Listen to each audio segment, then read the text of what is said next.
দেখতে দেখতে 3টা বছর কিভাবে কেটে গেল বুঝতেই পারলাম না। হ্যালো এভরিওয়ান, তোমরা সবাই কেমন আছো?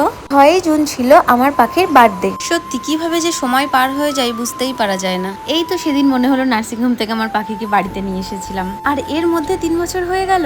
চলো তোমাদের সাথে ছোট্ট একটা কথা শেয়ার করি। আমি যখন প্রথম জানতে পারি আমি মা হতে চলেছি, তখন আমি খুব খুশি আমি মা হতে চলেছি, আর আমার জন্য একটা মেয়ে হয়। বেশিরভাগই আমরা মেয়েরা যদি আমরা বলি আমাদের ছেলে বেবি ভালো লাগে না মেয়ে বেবি ভালো লাগে, তখন আমরা বলতাম মেয়ে বাচ্চাই বেশি ভালো লাগে, কারণ আমরা তাদের মনের মতো করে সাজাতে পারবো। আর আমরা এই কথাগুলো কখন বলি? মাতৃত্বের স্বাদ না বুঝে। সত্যি কথা বলতে আমি একজন মা হয়ে একটা কথা বলবো, সন্তান ছেলে কিংবা মেয়ে দুটোই সমান।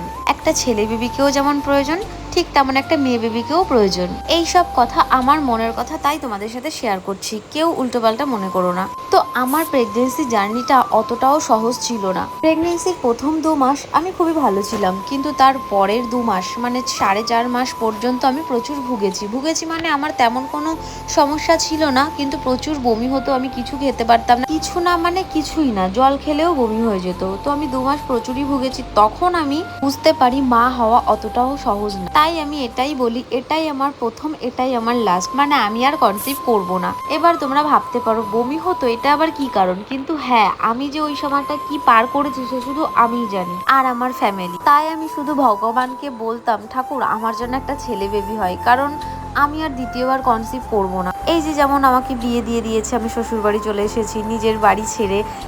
একটা মেয়ে বেবি হলে তো ওকেও আমার একদিন বিয়ে দিতে হবে, ও তো আমাকে ছেড়ে চলে যাবে। এই কষ্টটা আমি তখন ফিল করতে পারি। তাই ছেলে যদি আমাকে মারুক কাটুক যাই করুক, অন্তত সে তো আমার কাছেই থাকবে সারা জীবন, সে তো আমাকে ছেড়ে কোথাও চলে যাবে না।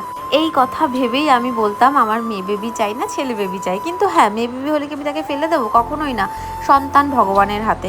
কিন্তু তাও আমার যেটা চাওয়া ছিল আমি সেটা তোমাদের বলেছি, কিন্তু তার মানে এই না আমার মেয়ে বেবি হয়েছে বলে আমি দ্বিতীয়বার কনসিভ করব। এখনো পর্যন্ত আমার এরকম কোনো ইচ্ছা নেই। এখন ভবিষ্যতের কথা আমি বলতে পারছি না, তো জানি না কথাগুলো বোকা বোকা লাগলো নাকি তোমাদের। আমার মনের কথা তোমাদের সাথে শেয়ার করলাম। আমি এখনো পর্যন্ত সন্তান ছেলে বা মেয়ে আমি কোনো তফাৎ খুঁজে পাই না। তফাৎ আমি একটাই পাই, যে ছেলে মায়ের কাছে সারা জীবন থাকে আর মেয়ে মায়ের কাছে সারা জীবন থাকে না। যেমন আমি আমার মাকে ছেড়ে চলে এসেছি। যাই হোক, অনেক বকবক করে ফেললাম। আর আমার মেয়ে কিন্তু আজ খুবই খুশিও না, সাজুগুজু করতে খুব ভালোবাসে, মানে ঠিক আমার মতো। যাই হোক, মেয়ে যখন হয়েছে আমার মতো তো হবেই, কিন্তু দেখতে একদম আমার মতো হয়নি। এই কষ্ট আমার সারা জীবন থেকে যাবে, যে আমি এত কষ্ট করলাম কিন্তু আমার মেয়ের কিচ্ছু আমার মতো দেখতে হয়নি। শনিবার আমাদের আজকে নিরামিষ, তো সেই কারণে পনির হয়েছে আর ভেজ ডাল, 5 রকম ভাজা, পায়েস, চাটনি। খুশি? তুমি খুশি? এগুলো পছন্দ হয়েছে? তো বার্থডে তো সেরকমভাবে কিছুই করছি না, শুধু ওকে একটু আনন্দ দেওয়ার জন্য। ও কেক কাটতে খুবই ভালোবাসে। ও সব সময় বলে মা আমি কেক কাটবো, বাইরে কোথাও বেরালেই বলে মা কেক নিয়ে আসবো। তো কেক তো কাটতেই হবে। আর হচ্ছে ওর পছন্দ মতো কিছু খাবার করার চেষ্টা করেছি, কিন্তু কি বলবো, আজকে তো আমাদের বাড়ির শনিবার, তো নিরামিষ রান্নাই হয়েছে। তো ওই পটল ভাজা, মানে এই ভাজা এইগুলো, তারপরে ফ্রাইড রাইস বলো, পোলাও বলো, এগুলো একটু খেতে ভালোবাসে।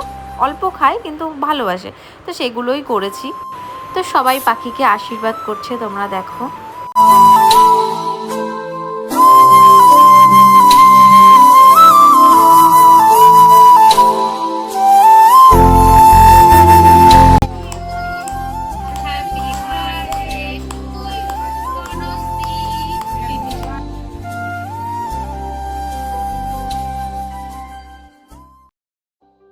তারপর সবার লাস্টে স্বর্ণালী এসেছে, মানে ওকে তো আমার ইনভাইট করা লাগে না, কারণ আমি জন্মদিন করছিই না সেইভাবে কিছু। তারপর দেখো স্বর্ণালী দিদির মেয়েকে নিয়ে এসেছিলো, মাম্মামকে। ও আরও দেখো কি খুশি, দুজনে মিলে কি খেলা করছে। আর এই প্রথমবার মাম্মাম ওর মাসিমণির সাথে আমাদের বাড়িতে এসেছে। ও তো অবাক, বলছে যে ওদের বাড়িতে গেছি আমি, আর ও আমাদের সাথে পুরো ওর মাকে টাটা বলে চলে এসছে। তারপর আজ বারের শনিবার, তাই একটু বড় ঠাকুরের মন্দিরে গেছিলাম পাখির নামে একটু প্রসাদ দিতে। আর এই ভিডিওতে আমি যেসব কথা তোমাদের শেয়ার করলাম এগুলো সম্পূর্ণ আমার নিজের মনের কথা।